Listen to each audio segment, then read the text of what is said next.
हर हर महादेव, जय भोलेनाथ। सावन मास महाअमात्य के अध्याय 13 के अंतर्गत दुर्वा गणपति व्रत का विधान बताया गया है।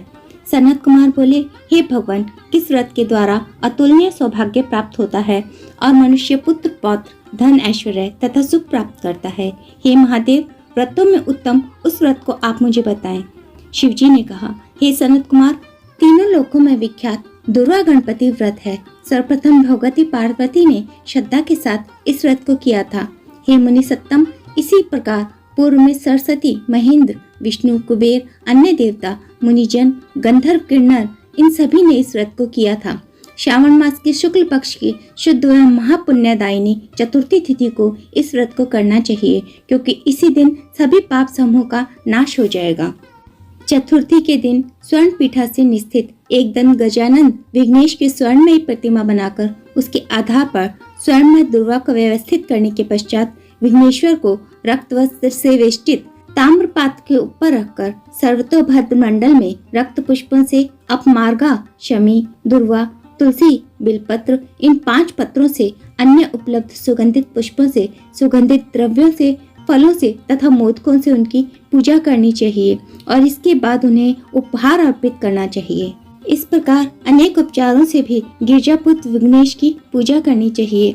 इस प्रकार कहें, स्वर्ण निर्मित इस प्रतिमा को मैं विघ्नेश का आह्वान करता हूँ, कृपा निधि पधारें। इस स्वर्ण में सर्वोत्तम रतन जड़ित सिंहासन को मैंने आसन के लिए प्रदान किया है, इसलिए विश्व के सामने इसे स्वीकार करें।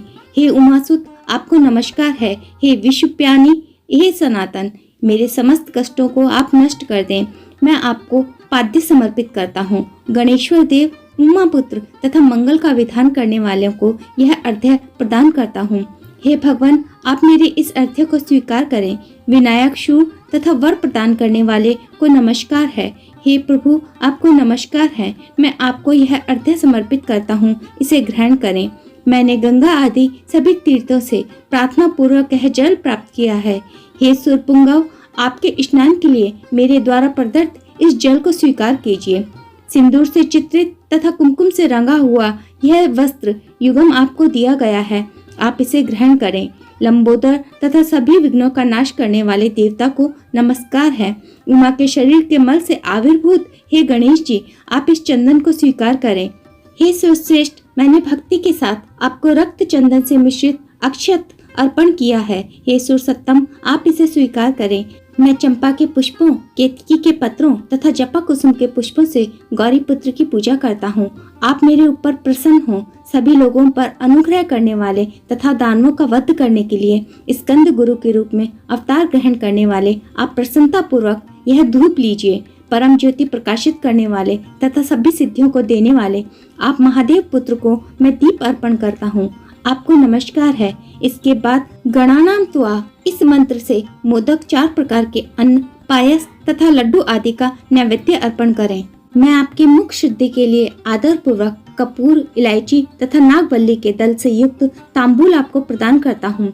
हिरण्यगर्भ के गर्भ से स्थित अग्नि के स्वर्ण बीजों को मैं दक्षिणा रूप में आपको प्रदान करता हूँ, अतः आप मुझे शांति प्रदान कीजिए। हे गणेश्वर, हे गणाध्यक्ष, हे गौरीपुत्र, हे गजानन, हे इबानन, आपकी कृपा से मेरा व्रत पूर्ण हो। इस प्रकार अपने सामर्थ्य के अनुसार विघ्नेश का विधिवत पूजन करके उपस्कर निवेदित सामग्री सहित गणाध्यक्ष को आचार्य के लिए अर्पण कर देना चाहिए। उनसे प्रार्थना करें, हे भगवान, हे ब्राह्मण, दक्षिणा सहित गणराज की मूर्ति को आप ग्रहण कीजिए। आपके वचन से मेरा यह व्रत आज पूर्णता को प्राप्त हो रहा है। जो मनुष्य 5 वर्ष तक इस प्रकार व्रत करके उद्यापन करता है, वह वांछित मनोरथ को प्राप्त करता है और देहांत के बाद शिवलोक को जाता है। अथवा 3 वर्ष तक जो इस व्रत को करता है, वह सभी सिद्धियों को प्राप्त कर लेता है। जो व्यक्ति उद्यापन के बिना ही इस उत्तम व्रत को करता है, विधि के अनुसार भी उसका जो कुछ किया हुआ होता है वह सब निष्फल हो जाता है। शिवजी ने कहा, हे सनत कुमार, अब मैं आप लोगों को उद्यापन की विधि बताता हूँ।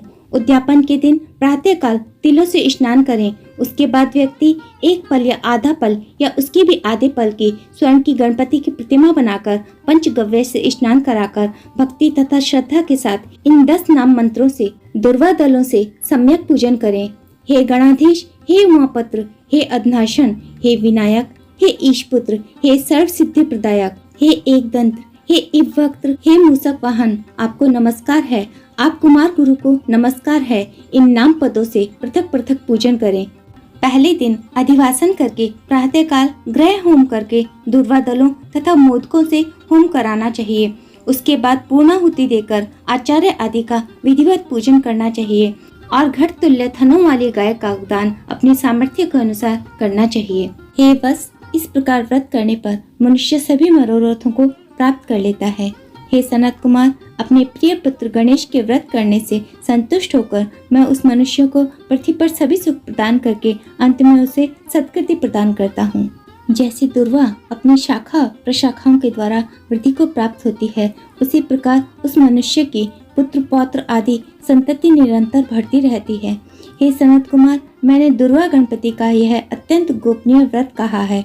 सुख चाहने वालों इस सर्वोत्कृष्ट व्रत को अवश्य करना चाहिए।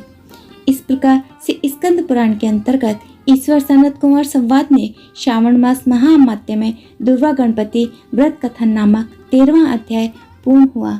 महादेव आपकी सभी मनोकामनाओं को पूरा करें।